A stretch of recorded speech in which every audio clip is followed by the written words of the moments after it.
Nah, Bapak Ibu semuanya, tadi yang pertama adalah sistem peternakan rakyat. Ya, kemudian yang kedua adalah sistem peternakan atau breeding yang berbasis pada integrasi sapi sawit seperti itu. Menurut hemat saya ada dua jenis Siska ini.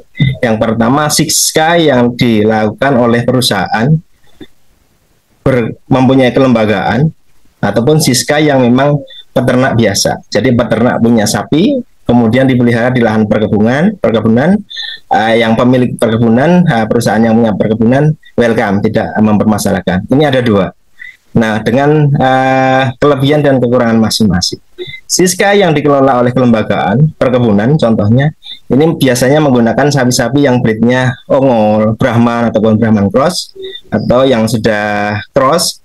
Kemudian kelebihannya juga low feed cost, jadi biaya pakannya murah sekali karena memang menggunakan rumput-rumput yang ada di bawah lahan-lahan sawit. Nah itu, di bawah lahan-lahan sawit dengan sistem rotasi grazing itu cukup memberikan suplai nutrisi yang baik, murah, kemudian ada simbiosisnya juga untuk perkebunannya, tidak ada biaya-biaya yang terkurangi banyak untuk pembelian herbisida dan segala macamnya. Nah, kemudian dilakukan dengan perkawinan alami, dengan pejantan, seperti itu. Sebenarnya konsep ini juga meniru konsep Australia yang pengen benar-benar meningkatkan sumber daya alam untuk peternakan, seperti itu. Dikawinkan dengan bull, pejantan, ada yang secara umum rasionya 6 pejantan, 6% pejantan dalam 100 betina, itu disesuaikan dengan siklus birainya si betina. Dan kebetulan keuntungan lainnya biasanya angka kebuntingannya cukup tinggi untuk sapi-sapi Siska yang dikelola oleh perkebunan. Tetapi ini tidak bisa dikembangkan di seluruh Indonesia karena hanya terbatas, maaf, ini di daerah Sumatera dan Kalimantan. Kalau di Jawa sudah nggak ada lagi, apalagi Gunung Kidul nggak ada lagi ya Bu ya. Seperti itu. Nah, namun ada tantangannya, ada problematika yang ditemukan, biasanya penyakit. Salah satunya yang hampir tiap tahun ada, kendala-kendalanya adalah septisemia epizootika. Kemarin ada LSD. LSD itu malah justru yang pertama-pertama datangnya di Sumatera bagian tengah kan, seperti itu. LSD yang mereka banyak sapi-sapi ekstensif. BEF juga sering terjadi di sapi-sapi Siska. Kemudian tick-borne disease. Tick-borne disease ini penyakit-penyakit yang dimediatori vektor, ada trypanosoma, kemudian babesiosis dan segala macamnya. Dan juga kalau pada pedet-pedetnya itu juga salah satu yang menjadi ancaman adalah diare. Nah, yang tidak juga bisa yang di Siska di perkebunan ini sebenarnya relatif rendah resikonya terjadinya inbreeding, walaupun masih tetap ada. Nah, berbeda dengan Siska yang model peternak rakyat, mereka rata-rata menggunakan sapi-sapi Bali. Memang kos pakannya murah, tadi hampir sama. Perkawinan dengan pejantan, nah, kemudian angka keguntingannya cukup tinggi, jika terbatas di wilayah-wilayah hanya di Sumatera dan di Kalimantan. Kemudian ancamannya apa? Ancamannya hampir sama, tetapi kalau di sapi Bali ini ada yang mengancam lebih serius. Salah satunya adalah penyakit jembrana. Yang kedua hampir sama yang lainnya, ada juga ancaman-ancaman malignan catarrhal fever apabila memang sapi Bali yang berdampingan dengan domba. Di situ ada ovin herpes virus tipe 2 dari si domba. Nah, yang lebih tidak terkontrol lagi adalah inbreeding. Jadi ada anak mengawini induk.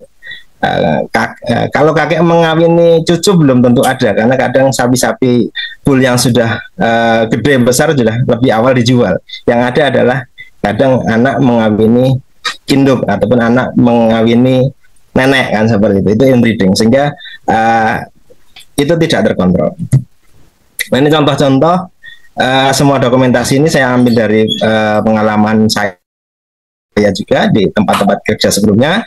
Ini contoh yang ada di company. Jadi memang memanfaatkan rumput-rumput yang ada di lahan sawit seperti itu dengan sistem rotasi grazing. Kita lihat di fencing untuk melakukan handling ternak, melakukan rotasi dari satu lahan ke lahan yang lainnya seperti itu. Dan kita lihat pada musim hujan, musim rumput banyak, suplainya bagus, BCS-nya juga bagus, produktivitasnya yakin lebih bagus lagi. Apalagi memang tadi disediakan dengan berjantan yang kualitasnya bagus, maka angka kebuntingannya ataupun pedet yang dilahirkannya juga akan lebih bagus. Seperti ini, bahkan mereka sudah lahir di lapangan, sudah lahir di lahan sawit seperti itu, sapi-sapi Brahman ataupun Brahman Cross pada sistem Jiska di lahan sawit seperti itu. Nah, ini ada juga yang kami dulu pernah lakukan awal-awal karena memang cukup banyak. Jadi di Siska awal-awal ketika sapi dimasukkan ke dalam lahan sawit yang belum pernah dimasuki sapi, itu sapi itu seperti magnet yang ketika dilempar di tempat rongsok kemudian paku-paku kawat itu nempel-nempel. Jadi sapi-sapi Siska di awal-awal masuk ke lahan sawit itu banyak sekali ektoparasit, kutu, pinjol itu nempel. Nah, sehingga kita evaluasinya nanti dimasukkan di dalam kandang setelah perkawinan, kemudian kita cek kebuntingannya sambil sapi-sapi yang mengalami ektoparasit cukup banyak, kita lakukan pengobatan seperti itu. Dan nanti awal-awal juga kita lakukan kelahiran di dalam kandang intensif supaya memang terpelihara, apalagi mungkin dalam kondisi-kondisi hujan memang dijadwalkan sapi-sapi itu yang sudah bunting tua diintensifkan untuk lahir di dalam kandang yang kering, bersih dan juga nyaman. Nah, ini juga hasil-hasilnya yang kita winning, kita ambil, kemudian kita berbesarkan untuk bakalan-bakalannya nanti. Kalau yang jantan bisa untuk stok pengemukan, kemudian kalau yang betina nanti untuk untuk stok breeding berikutnya seperti itu. Jadi dimasukkan ke kandang-kandang intensif. Karena memang kalau dilepas liarkan ke lahan sawit juga memang cost-nya rendah, cuma kadang untuk pertumbuhannya tidak mencapai target-target berat badan ketika awal pubertas, umur dan segala macam. Nah, ini contoh lain adalah Siska di peternak rakyat. Di salah satu kabupaten saya ke sana di Lahat kalau nggak salah. Jadi Siskanya model di bawah lahan sawit, tetapi disuplai juga dengan jerami padi seperti itu, dengan jerami padi. Nah, anak-anaknya untuk induk-induknya cukup, apalagi sapi Bali ini konversi nutrisinya cukup bagus. Tetapi untuk anak-anaknya saya yakin pertumbuhannya cukup terganggu karena pencernaannya, contoh ya silika di dalam si jerami ini kalau tidak difermentasi tidak bisa tercerna, sehingga cenderung sapi-sapi pedet ini terganggu pertumbuhannya ya, seperti itu. Apalagi mungkin kalau pada saat kebuntingan dia tidak mendapatkan suplai pakan yang cukup, maka anaknya lahir kecil-kecil. Lebih diperparah ketika memang terjadi inbreeding seperti itu. Nah, ini di salah satu pulau, Enggano kalau nggak salah, bukan sistem integrasi sapi sawit, tapi memang dibuat semi range seperti itu, dilepas liarkan, kemudian memang tidak ada tambahan-tambahan pakan, hanya mereka murni memanfaatkan rumput-rumput yang ada di sana dan berkembang baik dengan baik. Nah, beberapa di lapangan kita lakukan pemeriksaan kebuntingan, memang sapi-sapi di integrasi sawit ini milik peternak rakyat, angka kebuntingannya cukup tinggi. Seperti itu, angka kebuntingannya cukup tinggi, rata-rata juga calving intervalnya cukup bagus, karena memang kawin alami tadi. Nah, tetapi hambatannya, permasalahannya kalau di sapi Bali adalah penyakit. Nah, seperti itu, salah satunya jembrana. Sampai sekarang pun masih mengancam jembrana ini di musim-musim hujan atau musim antara bulan Desember sampai bulan sekarang itu, virus itu masih selalu aktif, ya kayak seperti istirahat, dorman, kemudian aktif kembali seperti itu. Kemudian divaksinasi juga mengalami kendala, kadang mungkin tidak semua populasi tervaksin karena vaksin yang disediakan, atau mungkin ketika peternak memiliki 50 ekor kemudian digiring ke kandang hanya 30 ekor yang tervaksin, maka 20 ekor lainnya adalah populasi yang sangat berisiko terhadap munculnya jembrana pada musim berikutnya. Jadi memang nyata terjadi penurunan daya tahan tubuh, kemudian terjadi demam, kemudian terjadi keringat darah seperti itu, dimediatori juga lalat dan segala macamnya. Ini banyak sekali, tetapi memang agak kesulitan untuk ketika musim jembrana ini kita minta peternak untuk diintensifkan, dikandangkan dulu, ditreatment dulu supaya morbiditasnya tidak terlalu tinggi, supaya mudah ditangani. Tapi mereka alasannya ya kalau saya sapinya 50 dikandangkan mau ngaret butuh berapa truk seharian seperti itu. Akhirnya di lahan sawit ya saling menular satu dengan yang lainnya seperti itu, meningkatkan morbiditasnya meningkat, kematiannya juga meningkat. Akhirnya apa? Ketika memang ada penyakit seperti ini ya tidak hanya induk saja yang mati, ada juga terancam mati. Kemudian angka keguguran karena memang demamnya ditimbulkan juga banyak terjadi di kasus-kasus jembrana seperti itu. Jadi itu beberapa tantangan-tantangan, hambatan-hambatan ketika breeding. Ini salah satunya Siska yang ada di peternak rakyat. Nah, Bapak Ibu semuanya, kita punya genetik unggul. Sebenarnya seperti sapi Bali itu juga genetik unggul.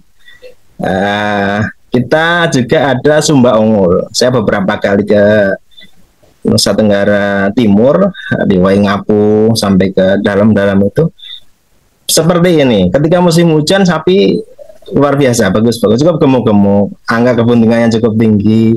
Kemudian ketika di musim kemarau itu sebaliknya. Jadi seperti tanah yang hanya ada batunya, tidak ada rumputnya itu.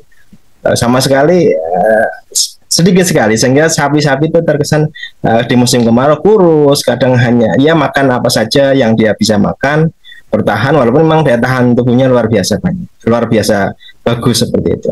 Bahkan kalau nggak salah sampai 2023 mereka, karena memang juga pemerintahnya aktif, tidak ada pemasukan sapi ke sana, yang ada hanya pengeluaran. Jadi brucellosis itu nggak ada, PMK nggak ada, kemudian LSD nggak ada. Sampai 2023 saya di sana tidak ada penyakit-penyakit tersebut, dan sapinya fine-fine seperti itu. Namun kendalanya apa tadi? Keterbatasan pejantan. Orang punya kebutuhan, orang punya hajat, maka sapi-sapi jantan yang sudah bobot-bobot 350 ke atas dijual seperti itu.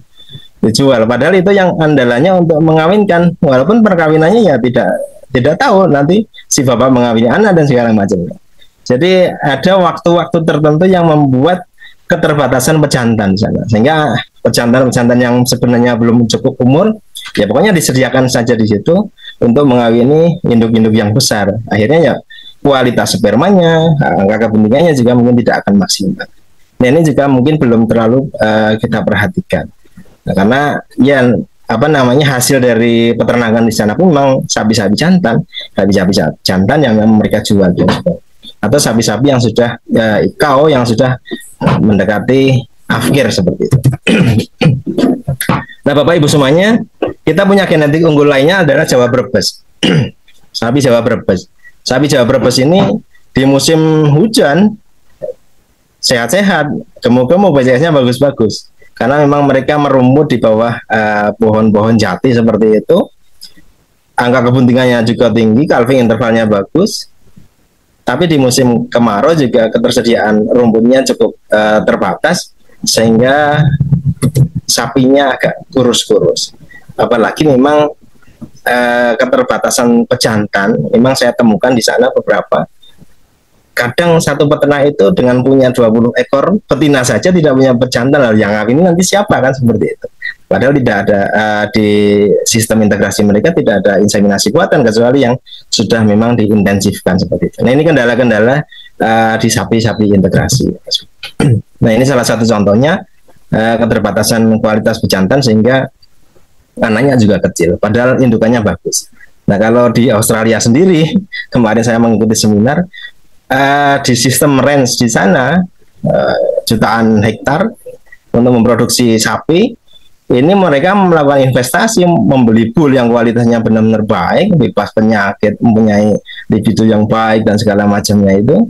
Harganya pun sampai 50 juta, 50 juta per ekor.